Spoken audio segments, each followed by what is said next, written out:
Every time I tell this story, I've actually gotten it wrong. I like to start the story from 2023 usually, but I think it goes way back. And I know it goes way back to 2021. I was still a student at Federal University of Technology, Minna, FUT Minna. And one of those evenings, I just fell in love with God and I was just praying. While I was praying, I just received the word Trinity. And I think 2 days later, I was praying as I received the logo, right?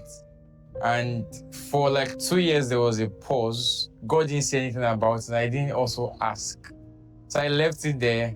And then 2023, I was already a student of Covenant University. I was in 200 level. Just a week before my SWEP started, I had a retreat.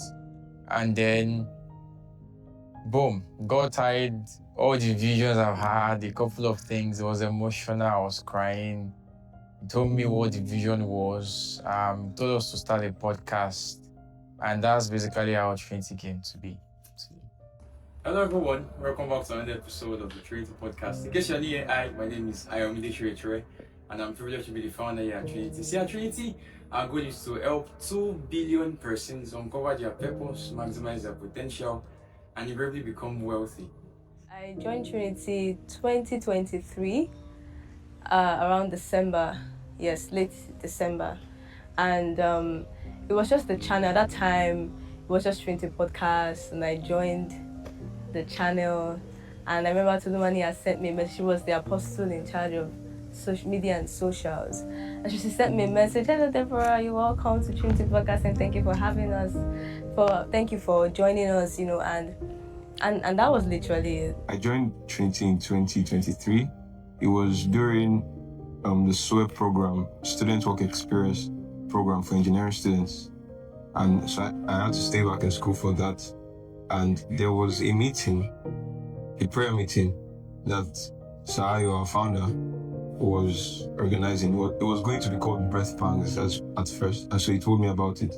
And we started praying towards the meeting. Eventually, the name of the meeting was changed, and it was changed to The Unveiling, which is what we know as The Unveiling today.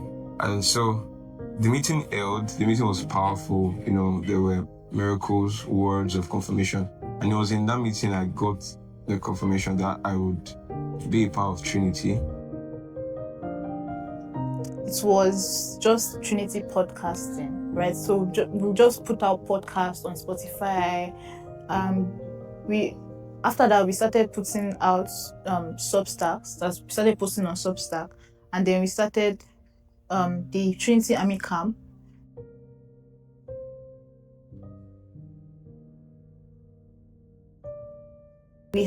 We had press, we had meet and greets, and then The Unveiling. So that's just the record of like all the events we've had over the years, basically. So Trinity has grown from an organization to a ministry. Okay, so we know from stories we've heard that the people you started Trinity with are not the exact same people you have now. Yeah. Can you tell us how it felt when it was time for them to move on, and how Trinity is now? All right, so I think that was perhaps one of the most trying times for me in this vision, Trinity, because a few persons that we started together, some founding members actually left. And it was not they were not leaving because something bad happened. It just felt like in that season of their lives, God was leading them in a different direction. It was extremely painful for me. If I can remember correctly, for 2 weeks, it was like somebody literally took a saw and sawed my heart into 2. It was really painful. So painful that when I go to pray, I just say, God, God.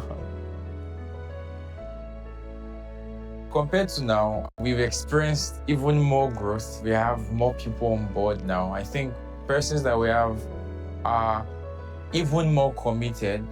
They understand the vision better and they're ready to run with it. Do I ever think it will be this big? Honestly, yes and no. It's one thing for God to say 2 billion people. It's another thing for you to be able to envision that. And it's another thing for you to not want to run with the vision because you don't like the direction as which it is going. The moment that made me say this is God's work was, I think it's the morning of the unveiling. So the ambience team had already decorated, and as the media team lead of the unveiling, I had to take clips of the whole place and everything. And so I stood at the pulpit area and then I was taking clips, and I just realized that, wow, this vision has come to life. We saw what we've always hoped for. That seeing that come to life in CU, and people coming and being blessed and understand the vision, and even through that, people now join the ministry. I think that was just very memorable for me. It was beautiful.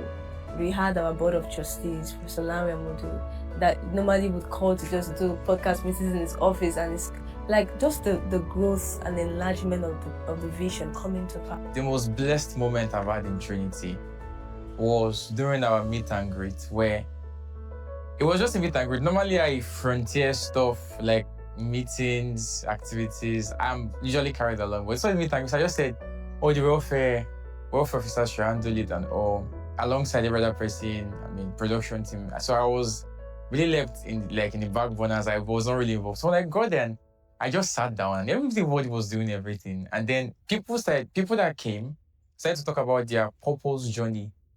Blessed me, because this was like the first time where we are seeing like a return on investment. Let me put it that way, where people actually they've discovered this purpose thing we've been sharing. They've come to know this God that we've been talking about. And also emotional for me. I didn't cry, but I almost did. I was holding back tears because I didn't want to.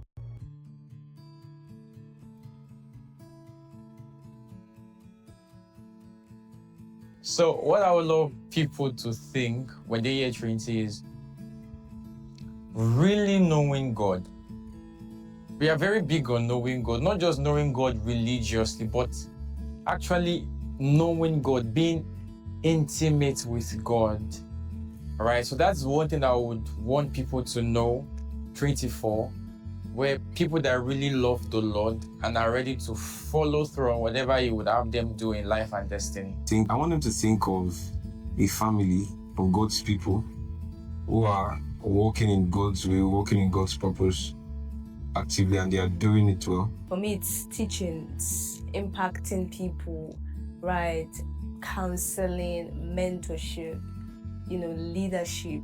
That's what I see us doing. And by God's grace, God has helped us to, to have it raw. So it's not merely just, we are having a vision, but we have started in that line. But by God's grace, for us, even within the house, I see us becoming,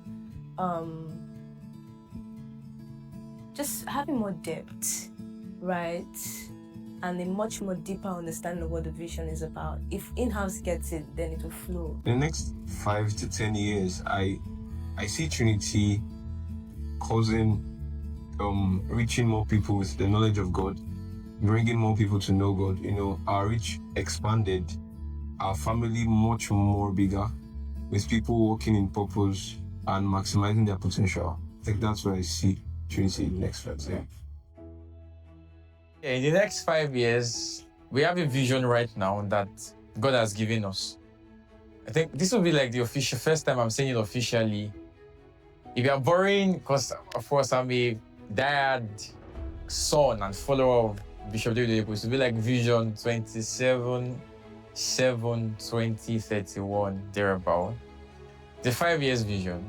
So it's a vision where we see every single person, men, women, boys, girls, in Ogun State discipled, where we see the 6.4 million youth know God, discover purpose, maximize their potential across all the 1,880 secondary schools, the 20 plus universities, the I think 7 plus college of educations, and the polytechnics and thereabout. Yeah, that's the vision.